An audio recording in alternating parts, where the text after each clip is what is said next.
మరో పథకం అరకొరగా అమలు చేస్తూ అన్ని రకాలుగా కూడా మోసపూరిత పథకంగా మార్చిన మరో పథకం తల్లికి వందనం అనేది నిజంగా తల్లికి వంచనగా మార్చేసినాడు ఈ పథకాన్ని.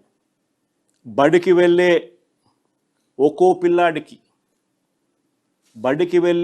పిల్లాడికి ఏడాదికి 15,000 చొప్పున ఇస్తామన్నారు. ఎంతమంది పిల్లలుంటే అంతమందికి అన్నారు. ఒక్కో పిల్లాడికి 15,000, బడికి వెళ్ళే ఒక్కో పిల్లాడికి 15,000, ఏడాదికి 15,000 చొప్పున ఇస్తామన్నారు.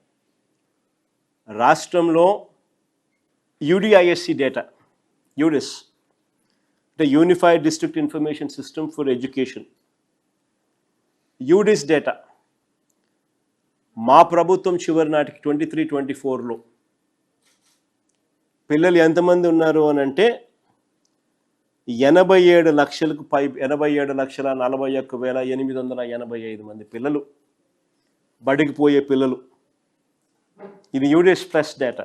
అంటే డిస్ట్రిక్ట్ కలెక్టర్లు ప్రతి జిల్లాలోనూ కేంద్ర ప్రభుత్వ వెబ్సైట్లో అప్లోడ్ చేస్తారు ఎంతమంది పిల్లలు వాళ్ళ జిల్లాలలో స్కూళ్ళకు పోతా ఉన్నారు అని చెప్పి అప్లోడ్ చేస్తారు కలెక్టర్లు. అందుకనే దీన్ని unified district information system for education అంటారు, యూడిస్ ప్లస్.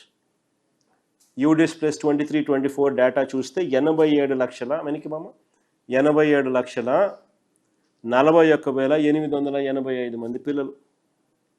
ఒక్కొక్కరికి 15,000 రూపాయలు చొప్పున ఇస్తానన్నాడు ఈ పెద్ద మనిషి. అంటే 13,112 కోట్ల రూపాయలు ఖర్చు అవుతుంది బడ్జెట్ ప్రకారం. కానీ చంద్రబాబు నాయుడు గారు అధికారంలోకి వచ్చిన మొదటి ఏడాది 2024-25లో ఈ పథకాన్ని పూర్తిగా ఎగ్గొట్టాడు, రూపాయిల.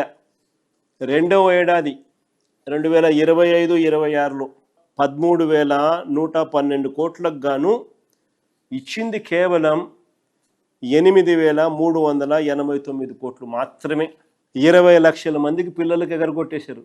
ఇప్పుడు తాజాగా బడ్జెట్ ప్రవేశపెట్టినారు, అది మోసమే. బడ్జెట్ ఇన్ బ్రీఫ్లో పథకానికి 9,668 కోట్లు ఖర్చు అంటూ చూపించారు. ప్రసంగంలోనూ చెప్పారు, బడ్జెట్ ఇన్ బ్రీఫ్లోనూ చూపించారు. కానీ కేటాయించింది మాత్రం బడ్జెట్ డాక్యుమెంట్స్లో 8,456 కోట్లు మాత్రమే. అంటే ఈ ఏడాది కూడా పిల్లల సంఖ్యలో భారీగా కోత పడుతుందని చెప్పకనే చెబుతున్నారు. మరి ఈ పథకం ఇచ్చినట్ట ఈనట్ట? మోసం కాదా ఇది అని అడుగుతా ఉన్నా.